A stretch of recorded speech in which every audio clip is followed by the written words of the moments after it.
addiction when I found out I was pregnant. I was 3 months along when I found out. I wasn't taking care of myself. I wasn't having regular periods. I wasn't, so it never even, thought never came to my mind that I might be pregnant. Well, I was. For 2 weeks after learning that I was pregnant, being scared out of my mind, not knowing what to do, I continued to use.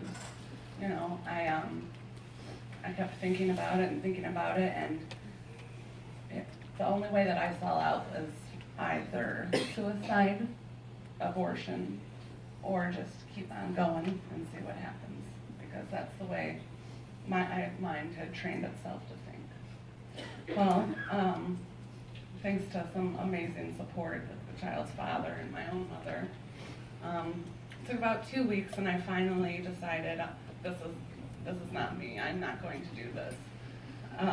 Putting myself in harm's way is one thing, but my child, or any child, is something completely different. So I took myself up to our local Department of Human Services building. I went down to their mental health department, and I told them, I'm 3 months pregnant, I'm addicted to heroin, and I don't know what to do.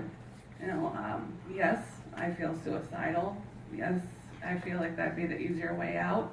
I just need help. Can someone please help me? Now, the people who worked in the mental health department of this building were amazing.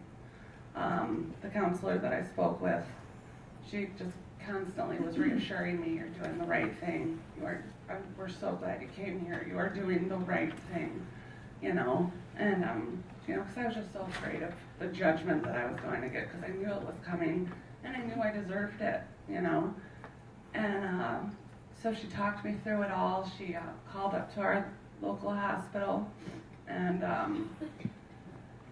a friend drove me over, and when I got to the hospital, the woman sitting at the desk, she knew I was coming, and she knew my story. She did not in any way try to hide the look of pure disgust and utter hatred in her eyes. And I just felt like I deserved it. When I looked that woman in the eyes, I saw the monster that I was. And I believed that I was a monster. I saw myself in her eyes, and she was right. I deserved to be judged, and I was just a horrible person. And how could I have let this happen? How could I go 3 months without even knowing that I'm pregnant? And how could I go another 2 weeks knowing that I'm pregnant and continue to do it anyways? Questions I couldn't answer at the time. Well, she got me all my paperwork taken care of and whatnot, and they took me into the emergency room where there were plenty of open available rooms where they could have sat me. I was on a suicide watch. They put me in a backless paper gown and sat me on a cot in the hallway. For all who came and went to see, how, I'm sure you all know how word spreads in the hospital, so, more and more people are coming by, and by this time, I'm in my second day of withdrawal, so I'm feeling it pretty good, so I'm sitting there and I'm cold and I'm shaking and I'm sweating and I'm scared to death. And everyone hates me. Yeah, excuse me.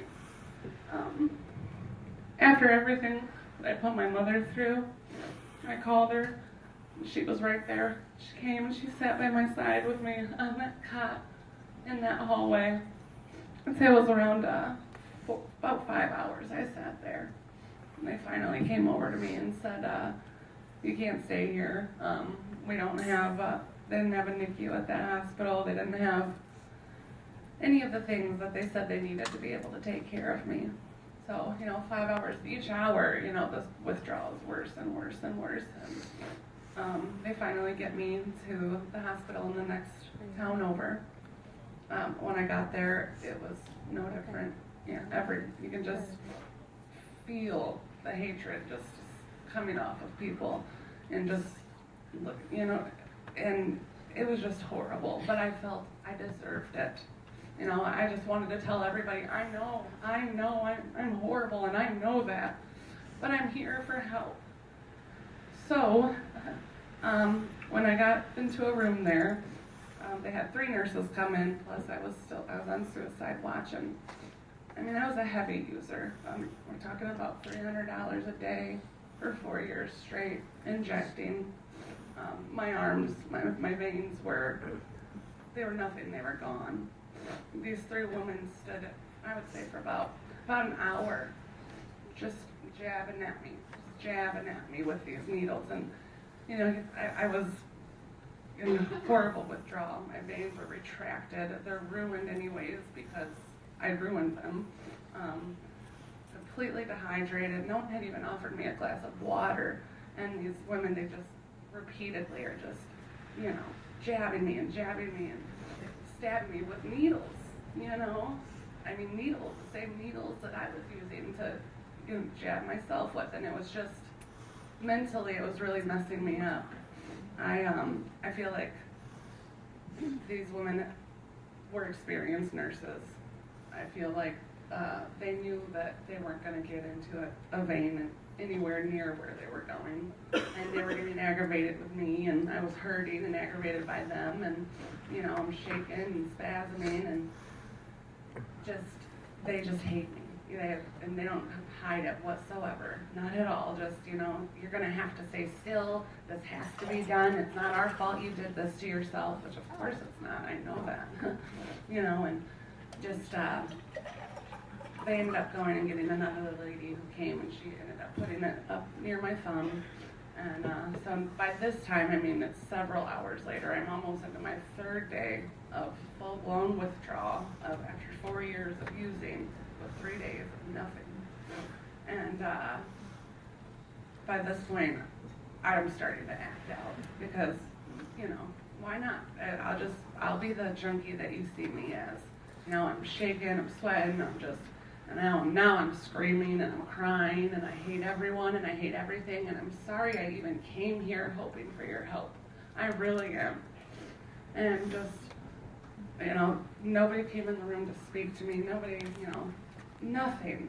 And at a certain point, they even had my mother leave because I was just uncontrollable. You know, they didn't have to strap me down or anything, but they just put me in there and said, just leave her alone. She's just acting ridiculous. Just leave her alone. So a few minutes later, a male nurse came into the room, and he shut the door behind him, and he sat down next to me, and he looked me right in my eyes. He looked me right in my eyes, put his hand on my arm. He said, "You're okay." Before he even spoke, that's all it took to make me feel like a person again, was this one nurse coming into the room and looking me in my eyes and telling me it's okay. He said, you did the right thing, you know, and he told me, and I get it, I understand, he was a full-blown alcoholic. And he shared his story with me. And at that point, I told you before, when I looked into the first woman's eyes, I saw the monster that I was.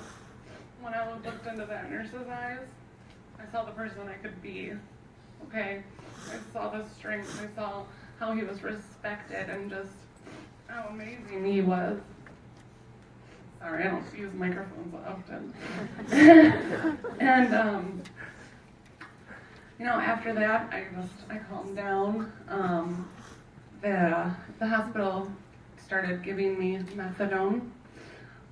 They said that the amount of drugs that I'd used for the period of time, just trying to go through withdrawal cold turkey, would have caused a miscarriage. So I agreed to taking methadone.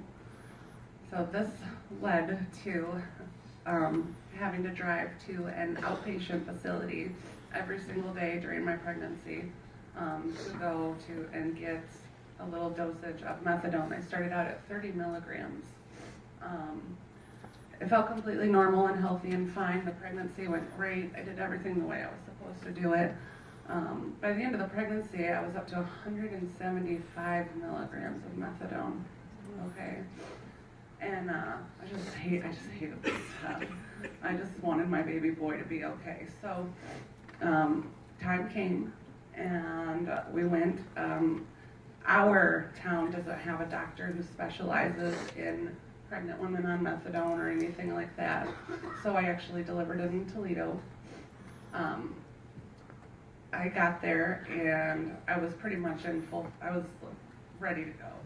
I had enough time for an epidural. I did take advantage of that. And this doctor, he came in and he's supposed to be a specialist, right, in this field. He went into it for a reason. And this man hates me too. You know, and I do have an older daughter. She's 12, so I've been through labor once before. And that's Jackson. He came on absolutely perfectly, but he just kept screaming at me, just push, come on, don't be a wuss. And I mean, I'm pushing as hard as I can, and we went on for about 5 hours. All of a sudden, all these nurses are rushing in, and everybody's, you know, talking to each other, but not to me. I'm asking, what's wrong? You know, what's wrong? And she's putting a mask on my mouth, and she says, I don't have time to tell you that right now. And I'm thinking, instead of saying that sentence, you could have told me what's happening. Well, he had me pushing and pushing and pushing, and what had happened was Jax had turned, and his little neck was about to break on my hip bone. Yes, so they had to rush me back for an emergency C-section. After that, I vaguely remember I heard him cry, and I fell asleep. Now, being on methadone, you don't get, you know, the morphine or any of that for after having a C-section. So when I woke up, I thought that I'd been sawed completely in half. I've never experienced that type of pain in my entire life, not before, not since. I mean, I didn't want to be touched. I cried, I begged, I pleaded. Nobody cared. Now, as soon as I woke up, they came and they're like, we need you out of here. You got to go back to your room. I said, please just give me a minute to kind of grasp this pain, because I can't, you know. And no, they picked me up and plopped me down on the gurney, and I swear it was two separate halves of me. But took me back into my room, and just nobody spoke to me. None of the nurses spoke to me in this hospital, you know. Nobody, how are you? Are you okay? Your baby's doing great. Just nothing. So we go back to the room, and Jackson's doing awesome, and that's all that matters to me at this point. You know, they have a scoring chart for babies born on methadone and what type of where they're at in the withdrawal, and whether or not they're going to have to be put on something else, which was my biggest fear. But he didn't.